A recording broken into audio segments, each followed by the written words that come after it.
Sa iba pang balita, hauling fee sa port area tumaas ng 50%. Ito ay kaugnay pa rin ang ipinatutupad na truck ban sa lungsod ng Maynila. Si Noel Perfecto ang ating tagapagbalita. Mananatili nakaangat ang mahigit 50% ng halaga ng bayad sa hauling rates ng mga kargamento na lumalabas sa Manila International Container Terminal at South Harbors patungong Metro Manila at North and Southern Luzon areas.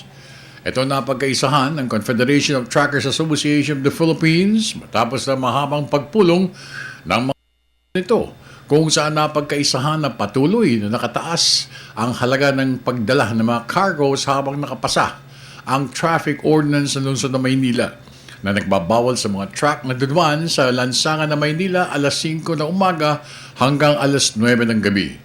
Sa isang forum sa Manila Hotel, sinabi ng tagapagsalita ng SITAP na Bert Swan Singh, susubukan pa rin iparehas ng pribadong sektor ang mga pinatutupad na pagbabago nito sa ipinasang ordinansa ng lungsod ng Maynila.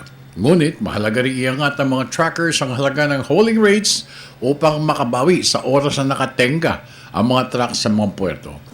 Assuming that your delivery time is 10 a.m. Yeah.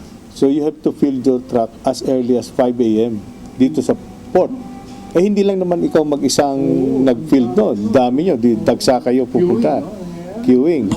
So assuming natsambahan mo na nakargahan ka ng 8 o'clock in the morning, you cannot move out kasi you have to wait for 10 o'clock in the morning to be able to move out of the pier.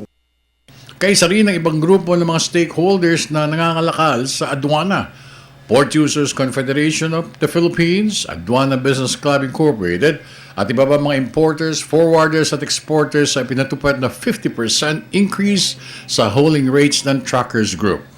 Ito ay matapos ang sobrang nakahimpil ng mga trucks sa mga puerto international at domestic ports sa lungsod na nagresulta sa malaking backlog sa cargo releases sa mga puerto at nakababa ng ekonomiya ng bansa nitong nakaraang mga araw.